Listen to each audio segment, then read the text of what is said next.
হে everyone, আবার চলে আসলাম নতুন একটা ব্লগ নিয়ে।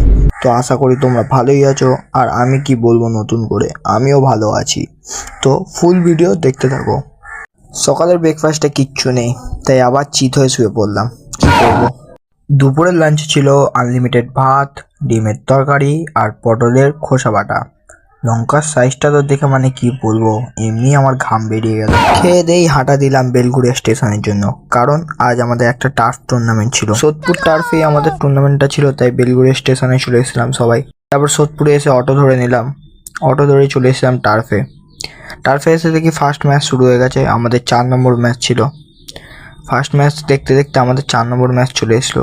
আমাদের 4 নম্বর ম্যাচ আমরা খুব সুন্দর খেলছিলাম। দেখতে দেখতে আমরা পেনাল্টি অবধি চলে আসলাম। তারপর 3টে করে শট দেওয়া হয়েছিল, তো 3টের মধ্যে 2টো শট ভিডিও করা হয়নি, লাস্ট শটগুলো ভিডিও করা হয়েছে।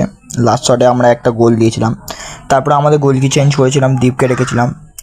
তো এই শটটায় আমাদের দীপ সেভ দিয়ে দিয়েছিল এখানে, আর আমরা সেমিফাইনালে পৌঁছে গেছিলাম। তারপর সেমিফাইনালে খেলা শুরু হয়ে গেছিলো। তো সেমিফাইনালে খুব সুন্দর টাচ আর খুব সুন্দর অ্যাটাক হচ্ছিল আমাদের। তা সত্ত্বেও একটাও গোল মারতে পারলাম না, তাও পেনাল্টি থেকে 1-0 হেরে গেলাম। আর কি বলবো, প্রতিবার সেমিফাইনালে গিয়ে হারছি।